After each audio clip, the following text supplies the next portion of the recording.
Sering banget kan kita dengar ada rencana besar dari pusat. Tapi pertanyaannya, nyampe nggak sih dampaknya ke daerah kita?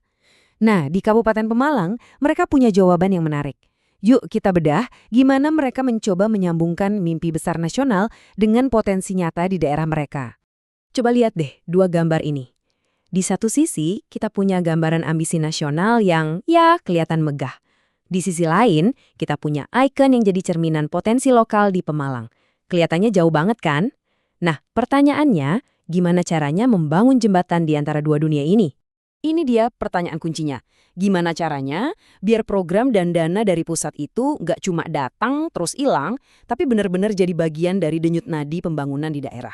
Oke, kita coba bedah masalahnya dulu, baru kita lihat solusinya. Oke, kita mulai dari masalahnya dulu ya. Ini masalah klasik sih, dan mungkin terjadi di banyak tempat. Tantangan terbesarnya itu pembangunan yang jalan masing-masing. Jadi pusat punya rencana sendiri, daerah punya rencana sendiri, kayak jalan di rel yang beda, padahal tujuannya sama. Nah, para ahli biasanya nyebut ini kesenjangan sinergi. Kedengarannya canggih ya, tapi intinya sederhana kok. Ini kondisi di mana rencana dari pusat, provinsi, sampai kabupaten itu nggak nyambung. Mereka nggak saling ngobrol. Padahal tujuannya sama. Tapi karena jalannya sendiri-sendiri, ya akhirnya malah timbul banyak masalah. Dan dampaknya itu nyata banget loh. Program jadi tumpang tindih. Yang satu ngerjain A, yang lain ngerjain A juga. Anggaran, baik itu APBN dari pusat atau APBD dari daerah, jadi nggak efisien, boros. Sayang banget kan? Potensi investasi jadi nggak maksimal. Dan yang paling sering kejadian, peluang-peluang emas pendanaan dari pusat malah kelewat gitu aja.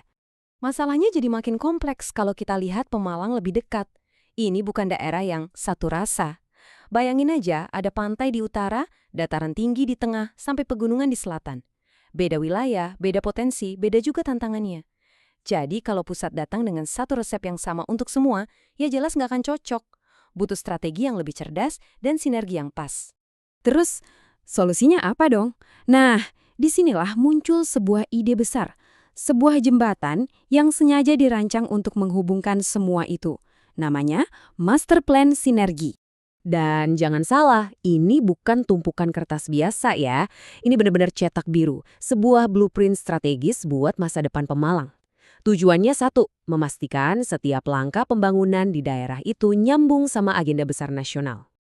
Kalau kita kutip langsung dari dokumennya, tujuannya jelas banget. Master Plan ini jadi semacam buku panduan buat Pemalang. Panduan buat apa? Buat narik investasi, buat menjemput dana dari pusat, dan yang paling penting, buat memastikan proyek-proyek strategis nasional itu bisa benar-benar jalan dan sukses di Pemalang. Jadi, kata kuncinya di sini adalah dokumen penghubung atau bridging document. Misinya kelihatannya simpel tapi dampaknya besar. Menyatukan semua rencana yang terpisah-pisah tadi dari pusat, provinsi, kabupaten ke dalam satu kerangka kerja yang solid untuk 10 tahun ke depan. Oke, konsepnya keren. Tapi pertanyaannya, gimana cara kerjanya di lapangan? Yuk, kita lihat gimana cetak biru ini diubah jadi aksi nyata. Intinya ada 3 langkah utama. 1. Semua dokumen perencanaan, RPJMN, RPJMD, semuanya diselaraskan, dibikin satu frekuensi. 2. Program-programnya diintegrasikan, jadi nggak ada lagi yang kerja sendiri-sendiri. 3. Dan ini penting banget, pendanaannya dikoordinasikan.